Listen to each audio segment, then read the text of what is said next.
Congress are గ్యారెంటీల విషయం మీద ఎంతవరకు సక్సెస్ అయిందంటారు? మహిళలకు ప్రతి ఒక్కరికి చదువుకున్న స్టూడెంట్కి అందరికి కూడా 18 ఏళ్ళు నిన్న ప్రతి అమ్మాయికి 10 సంవత్సరాలు పరిపాలించి రాష్ట్రాన్ని ఆర్థికంగా చాలా కుంగదీసే విధంగా నిర్ణయాలు తీసుకున్నా అంటున్నారు. ఆర్థికంగా వాళ్ళు ఎంత వనరులు సంపాదించాలనో ఆ సంపాదించే పద్ధతులనే పనిచేసారు సార్. ఎందుకంటే గతం అయిపోయింది, ఆల్రెడీ ఎన్నికలు అయిపోయినాయి, గెలిచారు వాళ్ళు, 2.5 అవుతుంది. సిచ్యువేషన్ ఏంటి మరి? ప్రజల్లో వ్యతిరేకత వచ్చిందా? మీ పరిపాలన లేని లోటు రాష్ట్ర ప్రజలకు ఏం తెలుస్తుంది? ఉచిత హామీలు అనేటివి ఎక్కువ ఇచ్చింది సార్. ఆ బడ్జెట్ ఎంత ఉన్నది, బడ్జెట్కి తగ్గట్టుగా మనం పనిచేసుకోవాలనేది రేవంత్ రెడ్డి గారికి తెలిసి ఉండాలి. పోతే ఆయనకి ఎంట ఉన్న సలహాదారుల కన్నా తెలిసి ఉండాలి. లేని హామీలు ఇచ్చి కేసీఆర్ గారు గత పరిపాలనకు సంబంధించి ఫోన్ ట్యాపింగ్ కావచ్చు, లేదంటే కేటీఆర్ గారి మీద కేసుల అంశం మీద అరెస్టులు కావచ్చు, ఆ రేసుకి సంబంధించి కావచ్చు, అంటే కక్షపూరితంగా ఏమైనా వ్యవహరిస్తుందని కావాలా? ఇప్పుడు ఉన్న సీఎం గారికి కూడా రక్షణ ఉండాలంటే ఎవరు చూడాలి? డిపార్ట్మెంటే చూస్తారు. కాబట్టి అప్పుడున్న పరిస్థితులలో నక్సలిజంది కానీ ఉగ్రవాదులది కానీ అటువంటిది ఏమన్నా ఉంటే రాష్ట్రానికి సంబంధించి సంక్షేమ పథకాలు పక్కన పెడితే అభివృద్ధి కార్యక్రమాలు ఏమైనా జరుగుతున్నాయా? నీళ్లు, నిధులు, నియామకాలన్నీ ఏర్పడిన పరిస్థితి ఎట్లా ఉంది పరిస్థితి? ఇప్పుడైతే గ్రామాలలో ఎక్కడ చూసినా యువత అంతా కూడా ఆగమాగమే ఉన్నారు సార్. చేవెళ్ళ నియోజకవర్గానికి సంబంధించి ఎంతవరకు ఎమ్మెల్యే గారు ఇచ్చిన హామీలు నెరవేరుస్తూ ఉన్నారు? ఏ విషయాల్లో ఫెయిల్ అయ్యారు? కేసీఆర్ గారు ఆయనకు ఎన్నిసార్లు అవకాశం ఇచ్చి ఇంత మంచి అవకాశం ఇచ్చినటువంటి మంచి నాయకుడిని పోయి మళ్ళా రేవంత్ రెడ్డి గారి దగ్గరికి పోయింది సార్. రేవంత్ రెడ్డి గారి దగ్గరికి పోయి నేను అభివృద్ధి కోసమే పోయిన అంటున్నాడు. అభివృద్ధి కోసం పోయిన అంటున్నాడు తప్ప హైడ్రా ఎంతవరకు సరైన విధంగా పనిచేస్తుంది? మిగతా ప్రాంతాల్లో చెరువులు రక్షిస్తూ ఉంది అని చెప్తా ఉన్నారు. చేవెళ్ళ నియోజకవర్గానికి వచ్చేసరికి హైడ్రా సిచ్యువేషన్ అంటే మాకు చెవెళ్ళ చుట్టూ ఉన్నది చాలా మాత్రం మాకు 111లోనే ఉన్నది సార్. 111లో ఉన్న హైడ్రా పేరు మీద ఇక్కడ గులగొడుతున్నారు అంటే 10 మంది 100 మంది తయారవుతున్నారు సార్ డబ్బులు ఇవ్వడానికి. అంటే ఇక్కడ మీకు సంబంధించి మీ నియోజకవర్గంలో పీడ్చా కూడా ఇట్ల ప్రాంతాల్లో కేటీఆర్ గారి ఫామ్ హౌస్లు ఇట్లాంటి అన్ని విషయాల మీద కూడా చాలా రాద్ధాంతం చేశారు కదా రేవంత్ రెడ్డి గారు. వాటి మీద ఏమన్నా మరి మీరు కూడా అక్రమంగా నిర్మించారని చెప్తా ఉంటారు. కేసీఆర్ గారు ఉన్నప్పుడు మన రేవంత్ రెడ్డి ముఖ్యమంత్రి గారే చెప్పిండ్రు, ఇది మొత్తం కూడా మేము 111ను తీసేస్తాం, ఇట్లా చేస్తాం, అట్లా చేస్తాం అని చెప్పి ఎలక్షన్ల ముందు బాగానే చెప్పారు. రైతులకు సంబంధించిన సిచ్యువేషన్ ఎట్లా ఉంది? రైతులకు ఆర్థికంగా సపోర్ట్ చేస్తా ఉన్నారు. రైతు బంధు, రైతు భరోసా అనేది మొత్తం బందే ఉన్నది సార్. ఇప్పుడైతే ఎక్కడ కూడా రైతు బంధు వేసింది లేదు. రైతు భరోసా అనే పేరు మీద సెంటిమెంట్గా రగులుస్తున్నారు. కేసీఆర్ గారిని సిట్టు విచారణ చేస్తే దానికి సంబంధించి మీరు పూర్తి స్థాయిలో నిరసన తెలియజేస్తారు. అవును సార్. ఎందుకని? కేసీఆర్ గారు ఒక రాష్ట్రాన్ని, తెలంగాణ ఉద్యమాన్ని, ఎవరికి జాబులు లేకపోతే మాకందరికీ కూడా లోన్లు లేవని, జాబులు లేదని, నీళ్లు లేవని, సాగునీరు, పాగునీరు ఇవన్నీ లేవని చెప్పి కేసీఆర్ గారు తెలంగాణ ఉద్యమానికి బీసీలకి రిజర్వేషన్ కావచ్చు, లేదంటే ఎస్సీ ఎస్టీ డిక్లరేషన్స్ ఇవన్నీ ఎంతవరకు అమలు అవుతా ఉన్నాయి? సీట్లు పంపిణీలో కాంగ్రెస్ వాళ్ళు చెప్పిన విధంగానే బీసీలకు అన్ని శాతం రిజర్వేషన్ల ప్రకారం సీట్లు కేటాయించిందా? ఎస్సీ ఎస్టీల అభివృద్ధి కోసం ఏం చేసింది కాంగ్రెస్? నేను చేవెళ్ళ నియోజకవర్గంలో చెప్తున్నా, మా సబిత మేడమమ్మ గారు ఆమె బీసీలకు కూడా కంపల్సరీ మనం న్యాయం చేయాలని చెప్పి 2 సీట్లు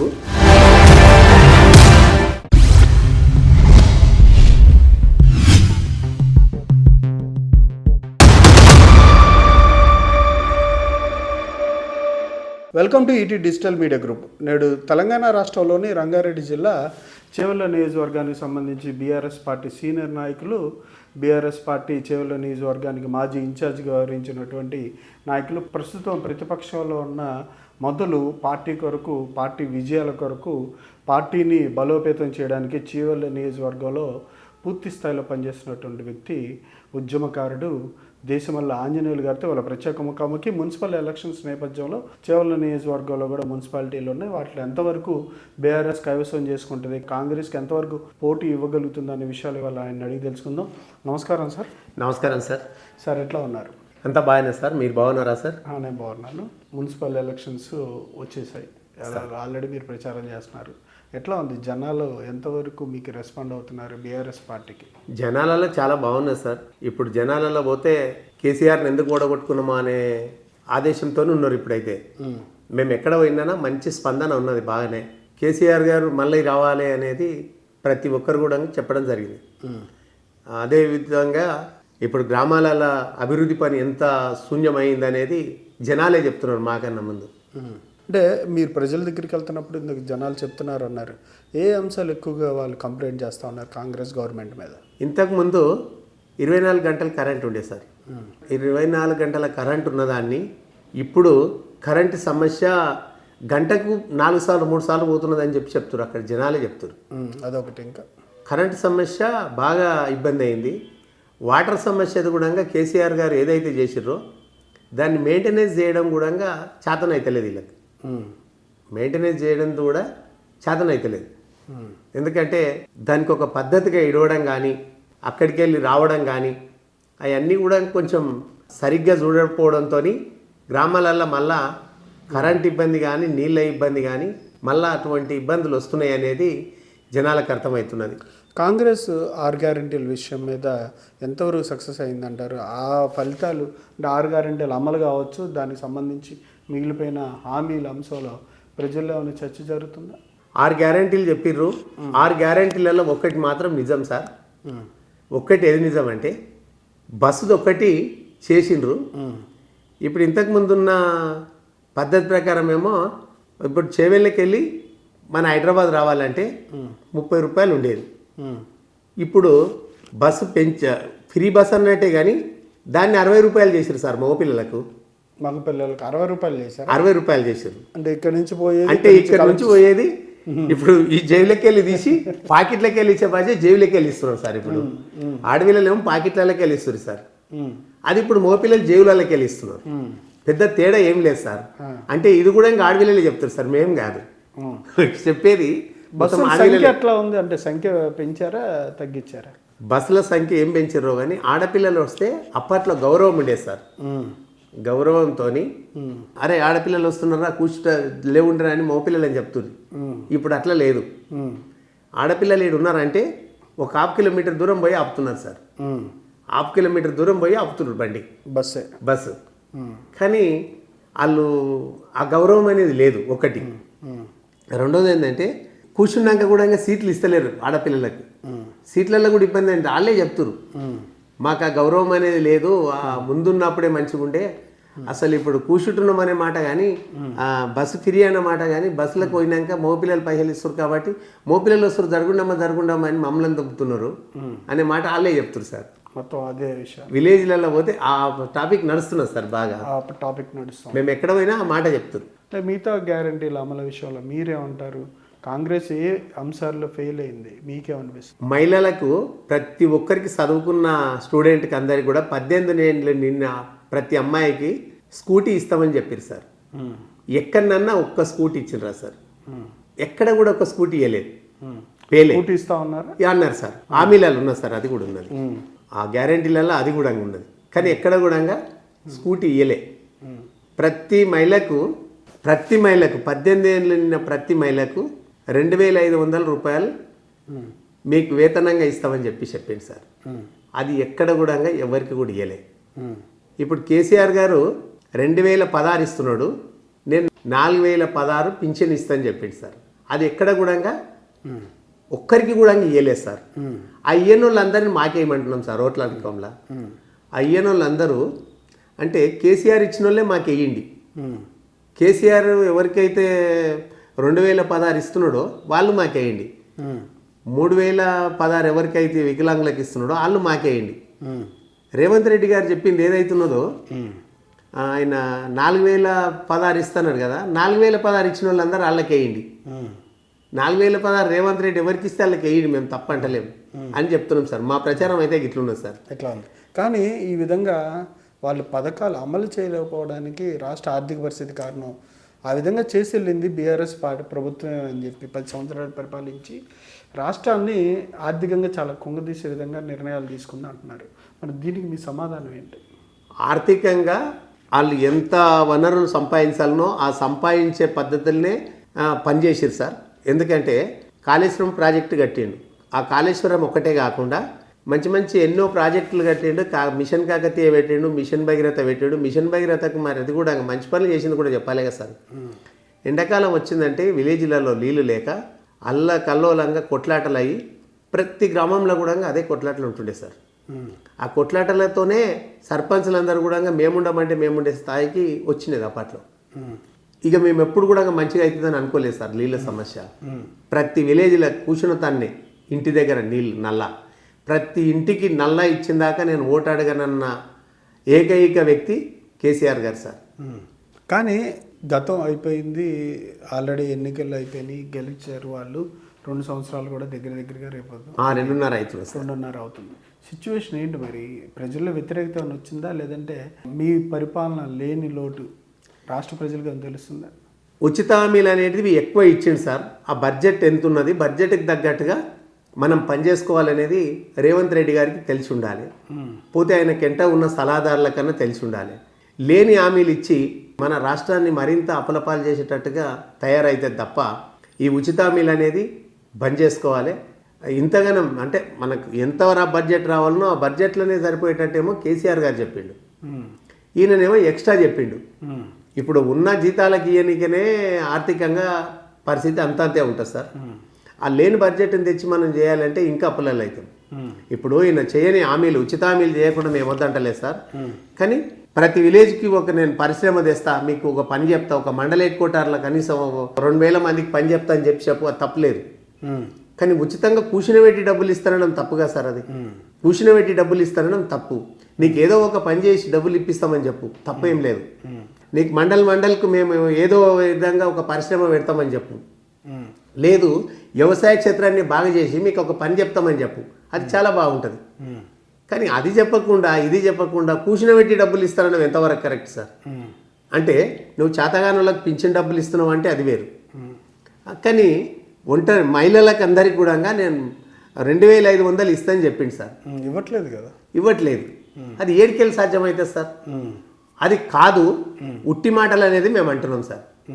కానీ కేసీఆర్ గారు గత పరిపాలనకు సంబంధించి ఫోన్ ట్యాపింగ్ కావచ్చు, లేదంటే కేటీఆర్ గారి మీద కేసుల అంశం మీద అరెస్టులు కావచ్చు, అరెస్ట్ వస్తుంది జరుగుతుంది అని చెప్పి ఆ రేసుకి సంబంధించి కావచ్చు, అంటే కక్షపూరితంగా ఏమైనా వ్యవహరిస్తుంది అనుకోవాలా, లేదంటే చట్ట పరిధిలో ఉన్న అంశాలను పరిగణలో తీసుకొని ఇట్లాంటి సిట్ విచారణలు కావచ్చు కేసీఆర్ గారి మీద జరుగుతుందంటారా? 100% కక్షపూరితంగానే. కక్షపూరితంగా ఎట్లంటే ఫోన్ ట్యాపింగ్కు వీళ్ళకి ఏం సంబంధం ఏముంటుంది సార్? చూసేది డిపార్ట్మెంట్ చూడాలి. కాబట్టి కేసీఆర్ గారికి ఇప్పుడు ఉన్న సీఎం గారికి కూడా రక్షణ ఉండాలంటే ఎవరు చూడాలి?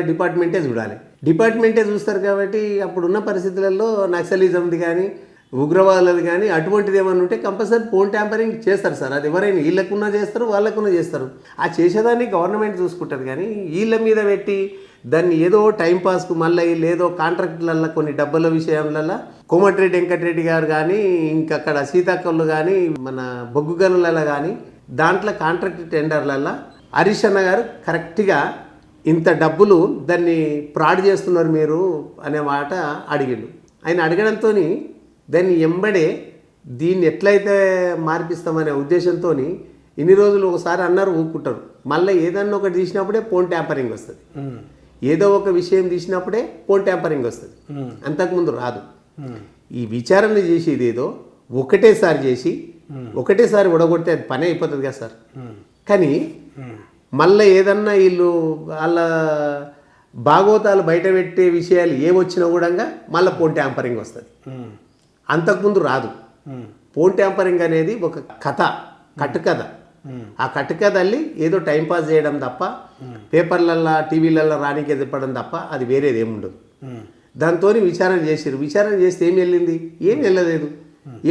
కాబట్టి దానికి మళ్ళీ ఫోన్ ట్యాంపరింగ్ ఏముంటుంది సార్? ఫోన్ ట్యాంపరింగ్ ఒకసారి మాట్లాడి ఒడగొడితే అయిపోయేది. అది ఈయన గెలిచినప్పటి సంది అదే అభివృద్ధిగా పెట్టుకున్నాడు. అదొకటి. ఆ విషయం ఒకటి బాగుంది. అంటే రాష్ట్రానికి సంబంధించి సంక్షేమ పథకాలు పక్కన పెడితే అభివృద్ధి కార్యక్రమాలు ఏమైనా జరుగుతున్నాయా? నిధులు లేవని ఒక పక్కన చెప్తున్నారు. కానీ ఉద్యోగ నియామకాల విషయంలో మేము 2 లక్షల ఉద్యోగాలకి 30,000 ఉద్యోగాలు పైచీలకు ఇస్తున్నాం అంటున్నారు. నిధులు నియామకాలన్నీ ఏర్పడిన పరిస్థితి ఎట్లా ఉంది పరిస్థితి? ఇప్పుడైతే గ్రామాలలో ఎక్కడ చూసినా యువత అంతా కూడా ఆగమాగమే ఉన్నారు సార్. ఎవ్వరు కూడా సుఖ సంతోషాలతో లేరు. కాంగ్రెస్ ప్రభుత్వం వచ్చినాక ఓట్లు వేస్తామని చెప్పి యువతను అందరినీ కూడా వాళ్ళకు ఏదో కొన్ని ఏతులు చెప్పి అబద్ధాలు చెప్పి గద్దెనెక్కిడు తప్ప మాకేం వచ్చింది లేదు ఒరిగింది లేదు అనేది యువత అయితే అందరు కూడా చెప్తున్నారు సార్. ఆ మాట ఊళ్ళకి పోతే ప్రతి యువత వచ్చి ఇలబడుతున్న కారణం ఏంటంటే వాళ్ళకి పని కల్పించలేదు కాబట్టి వస్తున్నారు సార్. కానీ మీ ప్రభుత్వం కన్నా మేము జాబ్ క్యాలెండర్ రిలీజ్ చేస్తున్నామని చెప్పి చెప్తా ఉన్నారు. దానికి సంబంధించి షెడ్యూల్ కూడా ఇచ్చారు, అదేం లేదా? ఇంతకుముందు కేసీఆర్ గారు చేసినటువంటి పరిశ్రమలు ఉన్నాయి సార్. ఆ పరిశ్రమలలోనే ఈయన జాబులు ఇస్తాడో కాలిస్తే కొత్త జాబులు వచ్చేది ఏం లేదు. పరిశ్రమలు ఈయన ఏవైతే చేసిండో ఆ చేసిన పరిశ్రమలలో ఇంకా కొన్నిట్లలో జాబులు ఉన్నాయి, ఆ జాబులు ఇస్తున్నాడు. ఆ జాబులే ఇస్తున్నాడు తప్ప ఈయన కొత్తగా ఇచ్చినాయి అంటూ ఏమి లేదు. కొత్త ఇచ్చిన ఏం లేదు. చేవెళ్ళ నియోజకవర్గానికి సంబంధించి వద్దాం. ఎంతవరకు ఎమ్మెల్యే గారు ఇచ్చిన హామీలు నెరవేరుస్తూ ఉన్నారు? ఇక్కడ ఎమ్మెల్యే గారికి సంబంధించి ఏ విషయాల్లో ఫెయిల్ అయ్యారు? ఎమ్మెల్యే గారు ఫెయిల్ కానికి కారణం ఏంటంటే ఫెయిల్ అయ్యాడు సార్. ఆయన సక్సెస్ అని చెప్తాను. ఆయన సక్సెస్ అంటున్నాడు. ఎక్కడ సక్సెస్ అయ్యిండు, ఎట్లా సక్సెస్ అయ్యిండు అంటే గ్రామాలల్లో ఏ గ్రామానికి పోయిందన్నా రోడ్లు లేవు సార్. రోడ్ల సమస్య చాలా ఇబ్బందిగా ఉన్నది. రోడ్లది ఇప్పుడున్న బీజాపూర్ హైవే రోడ్ ఉన్నది. అప్పటి బీజాపూర్ హైవే రోడ్ కేసీఆర్ గారు ఉన్నప్పుడు చేసిందే శాంక్షన్ అయింది సార్. అది ఇదే ఈ road Bijapur highway road KCR గారు ఉన్నప్పుడు అయిన రోడే అది. ఇప్పుడు ఈయన కొత్తగా చేసింది ఏమున్నదని? ఈయన కొత్తగా చేసింది ఏం లేదు. సెంట్రల్ గవర్నమెంట్ది అది. సెంట్రల్ గవర్నమెంట్ స్కీము కేసీఆర్ గారు ఉన్నప్పుడే ఖచ్చితంగా దాన్ని పట్టుబట్టి తీసుకొచ్చి ఇప్పుడు దాన్ని చేస్తున్నాడు. అయితే ఇప్పుడు ఈయన రోడ్ల విషయానికి వస్తే ఏ ఊళ్ళో కూడా రోడ్లు చక్కగా లేవు. అంటే ఈయన గెలిచి 12 ఏళ్ళన్నర అవుతున్నది. 12 ఏళ్ళన్నర సంది ఈయననే ఉన్నాడు. ఈయన ఉన్నప్పటి సంది రోడ్ల విషయం ఎట్లా మారిందంటే అది ఫస్ట్ కేసీఆర్ గారు గెలిచినప్పుడు కొన్ని మంచిగానే ఉన్నాయి, కొన్ని చేపించాడు బాగానే. కానీ ఇప్పుడు మళ్ళా చేయని ఊళ్ళో అయితే ఏవైతున్నాయో నేను అభివృద్ధి కోసం కాంగ్రెస్ పార్టీలకు పోయినని చెప్తున్నాడు సార్. అభివృద్ధి కోసమే కాంగ్రెస్ పార్టీలకు పోయినా అభివృద్ధి చేసుకొస్తా అని చెప్తున్నాడు. కానీ అటు కండు వేసుకోలేకపోతున్నాడు, అటు జనాలకు వచ్చి నేను ఖచ్చితంగా మీరు కాంగ్రెస్ కోటేయని కూడా చెప్పలేకపోతున్నాడు. అది ఎందుకు సార్? ఇక అటువంటిది ఒక అది కాదు కదా, గొప్పతనం కాదు కదా. నువ్వు ధైర్యంగా ఉండి అదే కేసీఆర్ గారు వెంబడి ఉండి పని కాకపోతే మమ్మల్ని ఎంటేసుకొని పోయి దీక్షలు చేసి ధర్నాలు చేసి ఆ రోడ్ అయిందా కాదంటే చెప్పి మనం ప్రజలను స్పందింపజేసి పని తీసుకోవాల్సినటువంటి అవసరం ఉండే సార్. ఈయన కేసీఆర్ గారు ఆయనకు ఎన్నిసార్లు అవకాశం ఇచ్చి ఇంత మంచి అవకాశం ఇచ్చినటువంటి మంచి నాయకుడిని ఆయన పోయి మళ్ళా రేవంత్ రెడ్డి గారి దగ్గరికి పోయింది సార్. రేవంత్ రెడ్డి గారి దగ్గరికి పోయి నేను అభివృద్ధి కోసమే పోయినా అంటున్నాడు. అభివృద్ధి కోసం పోయిన అంటున్నాడు తప్ప నేను పార్టీలోనే ఉన్నా, నేను బీఆర్ఎస్ పార్టీ అని చెప్తున్నాడు. అంటే బీఆర్ఎస్ పార్టీ అని చెప్తున్నాడు. ఎంత ప్రజలను సూతే చేస్తాం సార్. ఇది సూతే చేస్తాం కాకపోతే అది మంచిదా సార్? ఇవన్నీ పబ్లిక్ ఆలోచిస్తున్నారా? పబ్లిక్ ఇదంతా ఆలోచన చేస్తారు సార్, కంపల్సరీ చేస్తారు. ఇది పబ్లిక్ ఆలోచన చేస్తారు. వాళ్ళకి డబ్బులు సంపాదించుకోవడం తప్ప ఇంకో పని లేదు. డబ్బులు ఏ విధంగా సంపాదిస్తున్నారు? ఇక ఏ విధంగా అంటే ఏదైనా చిన్న చిన్న కాంట్రాక్టులు ఉంటేనో లేకపోతే ఏదైనా ప్లాట్లు చేస్తేనో, ఇప్పుడు ఉదాహరణ చెప్తున్నాం, భూములు పోతున్నాయి సార్. ఈ భూములు పోయే దాంట్లో కూడా రోడ్లకు భూములు పోతున్నాయి. రేడియల్ రోడ్ అని పెట్టిండు. రేడియల్ రోడ్డు వాళ్ళకి ఎవరికి ఇష్టం ఉన్న దిక్కు ఎవరైతే వాళ్ళకి అనుకూలంగా ఉంటారో వాళ్ళ భూములకు దగ్గరికి వెళ్ళి పోయేటట్టుగా రేడియల్ రోడ్ పెట్టిండు. ఇప్పుడు అక్కడికి వెళ్ళి బీజాపూర్ హైవే రోడ్ ఉండే, ఇక్కడికి వెళ్ళి షాద్ నగర్కి వెళ్ళి పరిగి హైవే రోడ్ ఉండే, అది అంత అవసరమే లేదు సార్. రేడియల్ రోడ్ అనేది అంత అవసరం ఉండేది కాదు. ఇప్పుడు కంప్యూటర్లకు కొనికి అదే రోడ్ పోటీ ఇంకో రోడ్ పక్క పోటీ పెద్ద చేస్తే సరిపోతుంది సార్ అది. కానీ రేడియల్ రోడ్ అనేది పెద్ద దానికి ప్రత్యేకంగా అవసరం లేదు. ఇప్పుడు భూములన్నీ పోతుంటే ఎవరి భూములకి వెళ్ళి పోతుంటే ఎవరికి నష్టం జరుగుతున్నది, ఎంతమంది, దాని ద్వారా ఆయనకు వచ్చే లాభం ఏంటి అంటే అరే పొలాలు పోతున్నాయి కాబట్టి మా దాంట్లోకి వెళ్ళి పోనీయొద్దు అనేది ఉంటుంది కదా సార్. కొంచెం అట్లా ఉండొచ్చు. హైడ్రాకి సంబంధించి సిచ్యువేషన్ ఏంటి ఇక్కడ ఎఫ్టీఎల్ పరిధిలో కావచ్చు, లేదంటే మీకు కూడా ఇక్కడ చుట్టుపక్కల ఎంఎస్ సాగర్ పరిధిలో కూడా ఉన్నాయి కదా. హైడ్రా ఎంతవరకు సరైన విధంగా పనిచేస్తుంది, మిగతా ప్రాంతాల్లో చెరువులు రక్షిస్తూ ఉంది అని చెప్తా ఉన్నారు. చేవెళ్ళ నియోజకవర్గానికి వచ్చేసరికి హైడ్రా సిచ్యువేషన్ ఏంటి? హైడ్రా సిచ్యువేషన్ అంటే మాకు చెవెళ్ళ చుట్టూ ఉన్నది చాలా మాత్రం మాకు 111లోనే ఉన్నది సార్. 111లో ఉన్న హైడ్రా పేరు మీద ఇక్కడ గులగొడుతున్నారు అంటే 10 మంది 100 మంది తయారవుతున్నారు సార్ డబ్బులు ఇయనికే. ఎవరికి? బడా నాయకులకి ఇస్తారు. ఇక అది ఎవరికని పేర్లు చెప్పలేము మేము, అంటే చూడలేం కాబట్టి అది కనిపించేటట్టు ఇయ్యరు, కనిపించేటట్టు తీసుకోరు. కానీ జరుగుతున్నది అదే సార్.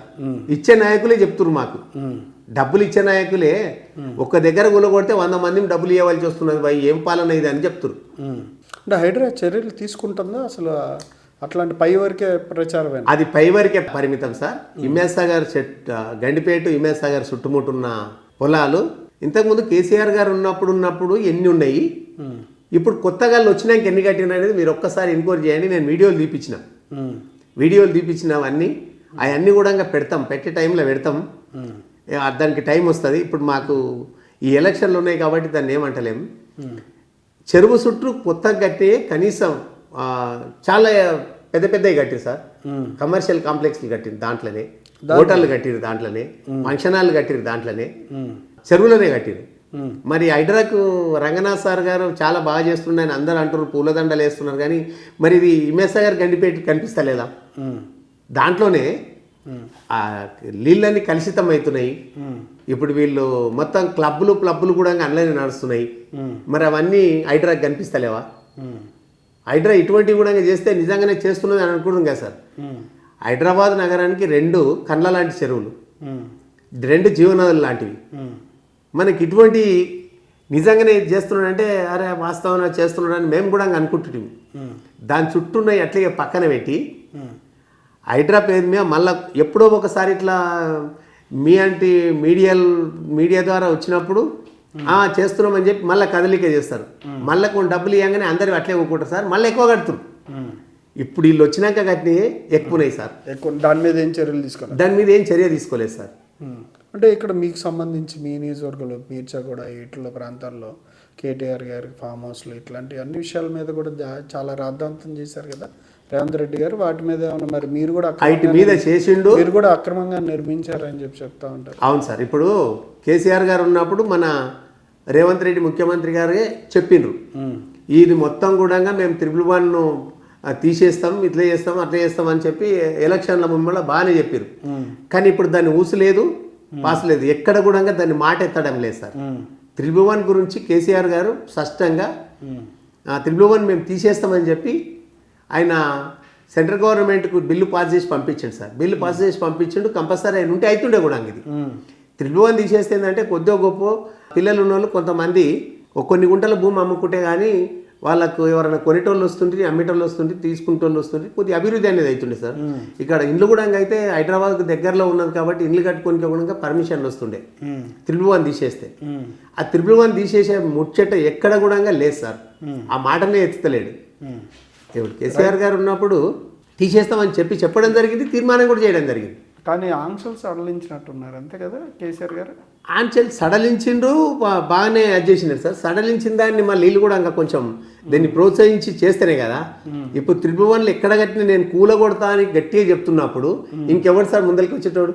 ఎక్కడ అభివృద్ధి అవుతుంది? కానీ మీరు పక్క నుంచి చెరువుల పక్కన కడుతున్నా అన్నారు, మిగతా ప్రాంతాల్లో కట్టట్లేదా అనధికారికంగా అక్రమంగా? అంతటా కడుతున్నారు సార్. అట్లాగే ఇప్పుడు పర్మిషన్ లేనివి ఇక్కడనే ఎన్నో ఉన్నాయి. అవి ఇప్పుడు కూలగొట్టడానికి వస్తే తత్తిమూలు అందరు కలిసి డబ్బులు వేసి కలిసి ఇస్తారు సార్. ఇక డబ్బులు కలిసి ఇవ్వడం తప్ప మళ్ళీ ఇప్పుడు ఊకుంటారు. ఒకసారి హైడ్రా స్టార్ట్ చేసినప్పుడు ఎక్కడ కూడా ఆగకుండా పని చేయొచ్చు కదా, అది పని చేస్తలేదు. అది మాత్రం రైతులకు సంబంధించిన సిచ్యువేషన్ ఎట్లా ఉంది? రైతులకు ఆర్థికంగా సపోర్ట్ చేస్తా అన్నారు, రైతు బంధు రైతు భరోసా అనేది మొత్తం బందే ఉన్నది సార్. ఇప్పుడైతే ఎక్కడ కూడా రైతు బంధు వేసింది లేదు. రైతు భరోసా అనే పేరు మీద వేస్తున్నారు కానీ ఒక్కసారి వేసిండ్రు వాళ్ళు వచ్చినాక, ప్రభుత్వం వచ్చినాక. మరోసారి ఎక్కడ వేయలే. కేసీఆర్ గారు ఉన్నప్పుడు వానాకాలం రాకముందే 1 నెల ముందే రైతు బంధు అమౌంట్ వేస్తుండే సార్. వేసి వాళ్ళకి టైంకి ఏది కావాలో అది ఇస్తుండే.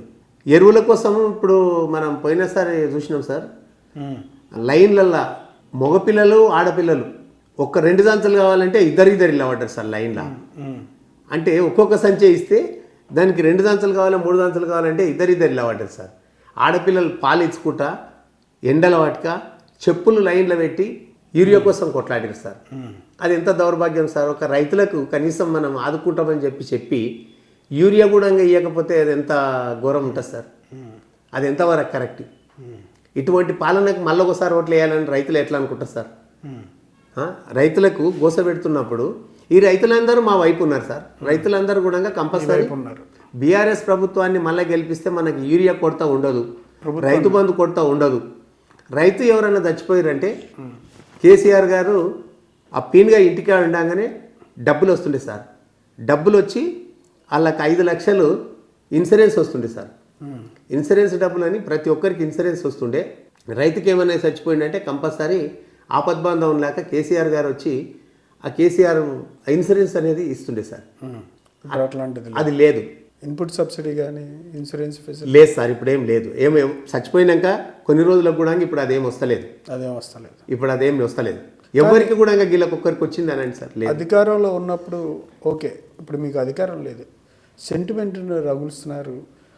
కేసీఆర్ గారిని సిట్టు విచారణకి ఇంట్లోనే సిట్టు విచారణ చేస్తే దానికి సంబంధించి మీరు పూర్తి స్థాయిలో నిరసన తెలియజేశారు. అవును సార్. ఎందుకని అంటే ఆయన కూడా ప్రజాస్వామ్యానికి అతీతంగా 100% చేయవలసింది సార్, మేము కాదంటలేము. మీరు సెంటిమెంట్ కానీ మా సెంటిమెంట్ ఏంటంటే కేసీఆర్ గారు చేసినటువంటి మంచి పనులు ఉన్నాయి కాబట్టి సిట్ పేరు మీద మీరు ఇట్టిగా సీటింగ్ చేస్తున్నారని చెప్పి మేము ధర్నాలు చేయడం జరిగింది సార్.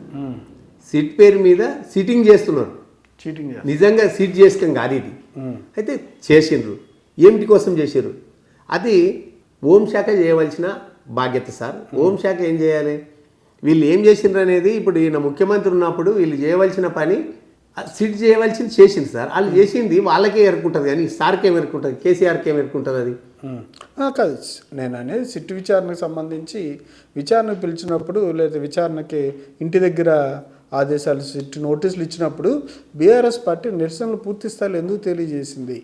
రాష్ట్ర వ్యాప్తంగా ఎందుకని కేసీఆర్ గారు ఒక రాష్ట్రాన్ని తెలంగాణ ఉద్యమాన్ని ఎవరికి జాబులు లేకపోతే మాకందరికి కూడా లోన్లు లేవని, జాబులు లేదని, నీళ్లు లేవని, సాగునీరు పాగునీరు ఇవన్నీ లేవని చెప్పి కేసీఆర్ గారు తెలంగాణ ఉద్యమానికి ఊపిరి పోసి ఎన్నోసార్లు తెలంగాణ ఉద్యమం కోసం కొట్లాడి పేలైతే ఈయనొక్కడు సాగు నోట్ల తలబెట్టి సాధించినటువంటి తెలంగాణను వీళ్ళు డ్రస్ట్ పట్టించిందే కాకుండా మళ్ళీ ఈయన సిట్ పేరు మీద విచారణ చేస్తున్నారు కాబట్టి అది తప్పు అని చెప్పి మేము దీక్ష చేయడం జరిగింది సార్. అంతేనా? మిగతా అంశాలు ఎక్కడైనా సెంటిమెంటల్ రగులుస్తున్నారా? ఆత్మగౌరవం ఇట్లా అని చెప్పి ఆత్మగౌరవం కదా సార్. ఇప్పుడు ఆయన మిగతా అంశాలు ఇది ఓకే, మిగతా అంశాలు ఎక్కడైనా ఏదైనా సందర్భంలో ఆంధ్ర ఇప్పుడు ఇంకొక దాంట్లో కూడా అంటున్నాం సార్ మేము. ఒక గౌరవ కేసీఆర్ గారు తెలంగాణ జాతిపిత అని మేమందరం అనుకుంటుంటే ఆయనను గుడ్లు వీకి గోటీలు ఆడుకుంటూ అంటారు సార్ రేవంత్ రెడ్డి గారు. అది కరెక్ట్ కాదు సార్. ఒక ముఖ్యమంత్రి అనే స్థాయి కాదు అది. ఒక ముఖ్యమంత్రి ఆ స్థాయిలో అనడం కరెక్ట్ కాదు సార్.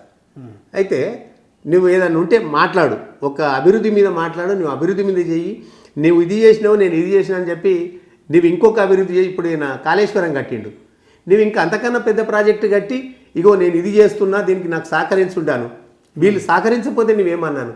కేటీఆర్ గారు కూడా విమర్శల విషయంలో కొంచెం హద్దు దాటి ముఖ్యమంత్రిని మాట్లాడుతున్నారు అనిపిస్తుందా లేదా? ఇప్పుడు కేసీఆర్ గారిని ఈ మాట అనేది కాకుండా పేగులు తీసి మెడకేసుకుంటా అంటారు సార్.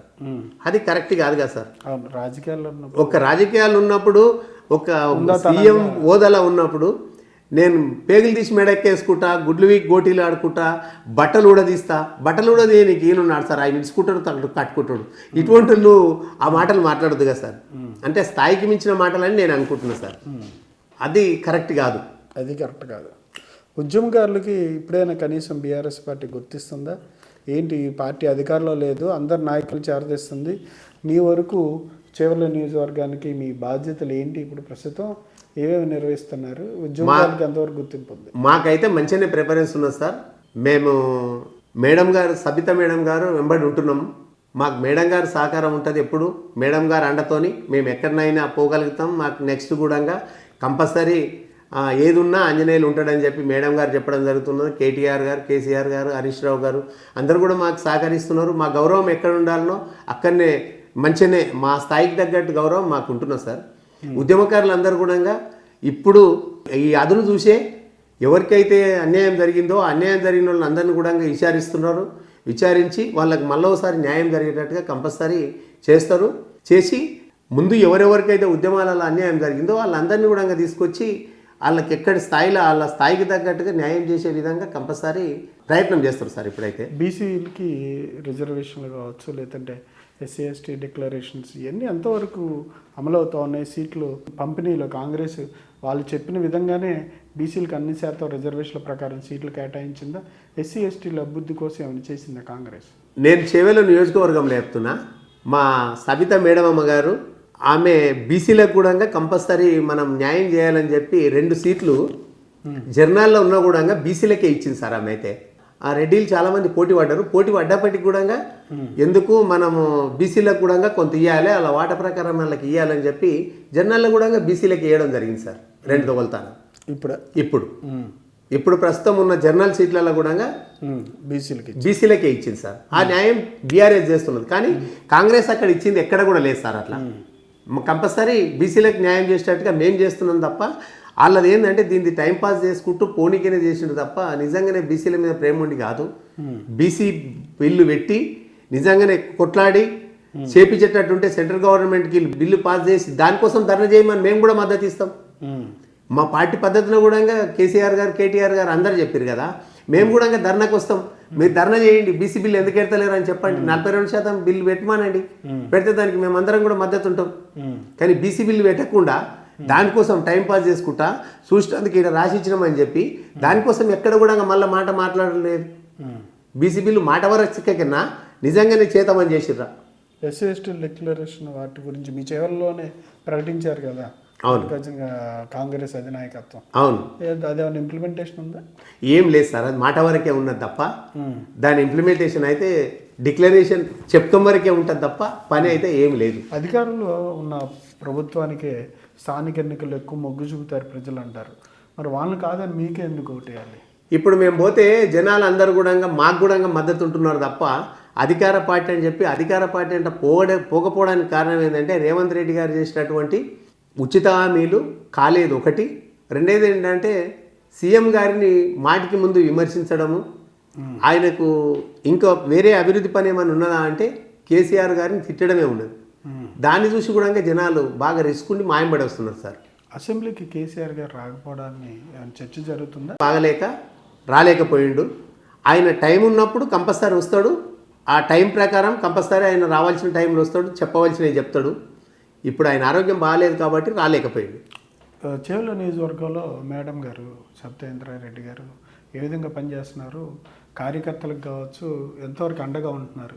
ఈ ఎన్నికల పోటీల్లో ఎంతవరకు మీకు అవకాశం ఉంటుంది? బీఆర్ఎస్ ఎన్ని మున్సిపాలిటీలు గెలిచే అవకాశం? చాలా బ్రహ్మాండంగా ఉన్నది. మేము 3 గెలుస్తామని అనుకుంటున్నాం కంపల్సరీ. 3కి 3 గెలిస్తే 3 కూడా ఎందుకు గెలుస్తాయంటే గ్రామాలలో అభివృద్ధిని చూసే ఓటేస్తున్నారు. కేసీఆర్ గారు నల్ల నీళ్ళు తెచ్చిండు, అదేవిధంగా చిన్నపిల్లలకు కేసీఆర్ గారు కిట్ అని ఇచ్చిండు. దాంట్లో సబ్బు, పౌడరు, దువ్వెన, బట్టలు అన్నీ పెట్టి కేసీఆర్ గారు కిట్ అని ఇచ్చిండు సార్. ఆ కిట్ ఇచ్చేది కూడా కనీసం ఇప్పుడు ఒకవేళ కేసీఆర్ కిట్ అంటే ఇబ్బంది ఉన్నది, రేవంత్ రెడ్డి కిట్ అని చెప్పి పెట్టి, కానీ అదే ఇసుక మీరు ఇస్తే బాగుంటుంది కదా. మీరు కిట్ ఇవ్వకపోవడం చాలా మందికి అయితే బాధాకరమే కదా సార్. అటువంటిప్పుడు మా ఇంటి ఎందుకు రారు? కంపల్సరీ వస్తున్నారు. ఇప్పుడు రేవంత్ రెడ్డి గారు 4000 ఇస్తానని ఇయ్యలేదు కాబట్టి మా ఇంటి వస్తున్నారు. ఆయన ఇచ్చిన హామీలే మాకు ఆ వరాలు అవుతున్నాయి సార్. ఆయన ఇచ్చిన హామీలు అమలు కాలేవు కాబట్టి మాకు మద్దతుగా మారుతున్నాయి. మీకు మద్దతుగా మారుతున్నాయి. గెలవనికి కూడా కారణం ఏంటంటే ఆయన చెప్పిన హామీలు అమలు చేయలేదు కాబట్టి మాకు మద్దతుగా వస్తున్నాయి. మిమ్మల్ని ఇన్ఛార్జ్కి ఎప్పుడు ప్రకటిస్తారు? అవకాశం ఉందా, లేదంటే 3 మెన్ కమిటీ అయినా? 100% మేము ప్రకటిస్తారని అనుకుంటున్నాం. ఆ టైం చూసి వాళ్ళు కేటాయిస్తారని చెప్పి మేము అనుకుంటున్నాం. కంపల్సరీ ఆ టైం చూసి కేటాయిస్తారు సార్. టైం చూసి కేటాయిస్తారు. సత్యేంద్రారెడ్డి గారు ఏ విధంగా పనిచేస్తా ఉన్నారు? ఎంతవరకు మీకు అండగా నిలబడుతున్నారు? బ్రహ్మాండంగా నిలబడుతున్నారు సార్. మేము ఎక్కడున్నా మమ్మల్ని ఎక్కడ తగ్గియకుండా ఆ కేసీఆర్ గారితో నడిచిన వ్యక్తి అని మాకు మీటింగ్లలో కూడా మేము చెప్పడం జరుగుతున్నది. ఆ గొప్పగా మాకు ఎక్కడ కూడా గౌరవం తగ్గియకుండా ఉద్యమకారులుగానే చూస్తుంది, ఉద్యమకారులుగానే మాట్లాడుతుంది. ఏమున్నా మాకు అండగా 100% ఉంటుంది. రంగారెడ్డి జిల్లాకు వస్తే కంపల్సరీ న్యాయం చేస్తుంది అనే ధైర్యం మాకైతే ఉన్నది సార్. మీకైతుంది. కేటీఆర్ గారు ఏమైనా వస్తారా? రాకపోవచ్చు సార్, ఎందుకంటే అక్కడ కూడా చాలా తిరిగేటివి ఉన్నాయి కాబట్టి రాకపోవచ్చు. అందుకని ఈ విధంగా ప్రచారం అయితే మేము చేస్తున్నాం సార్. మా మేడం గారు ఉన్నారు, సరిపోతుందని అనుకుంటున్నాం. కంపల్సరీ సరిపోతుంది కూడా. ఆ విధంగా మా ప్రచారం మంచిగానే నడుస్తున్నది sir. Okay sir, okay, thank you అండి. Thank you sir, very very thank you. Thank you అండి. ఇదండి ఆంజనేయులు గారి ఆలోచనలు. ప్రధానంగా చేవెళ్ళ నియోజకవర్గానికి సంబంధించి హైడ్రా కావచ్చు, లేదంటే అభివృద్ధి కార్యక్రమాలకు సంబంధించి రోడ్లు కావచ్చు, తాగునీరు కావచ్చు, రైతులకు అందాల్సిన ప్రభుత్వం నుంచి అందాల్సిన సహకారం కావచ్చు, అన్ని విషయాల్లో ఇక్కడ ప్రభుత్వం, కాంగ్రెస్ ప్రభుత్వం పూర్తిగా విఫలమైందని, ఎమ్మెల్యే గారు ఇచ్చిన హామీలు ఏమీ అమలు చేయకపోగా వేరే రకాలుగా అక్రమ వసూళ్లకు పాల్పడుతున్నారని చెప్తా ఉన్నారు. ప్రజలు వీటన్నిటిని గమనించి ప్రధానంగా మౌలిక సదుపాయాల కల్పన కావచ్చు, పింఛన్ల విషయంలో మహిళలు కావచ్చు, కేసీఆర్ గిట్ కావచ్చు, వీటన్నిటిలో ప్రజల్లో ఒక మార్పు అయితే కనిపిస్తుందని ఖచ్చితంగా మున్సిపల్ ఎన్నికల్లో బీఆర్ఎస్ పార్టీ చేవెళ్ళ నియోజకవర్గంలో రాష్ట్రంలోనూ ఖచ్చితంగా గెలుస్తుందని ఆయన ఘంటాపదంగా తెలియజేస్తూ ఉన్నారు. Thank you sir. Very very thank you sir. Thank you. నమస్తే సార్.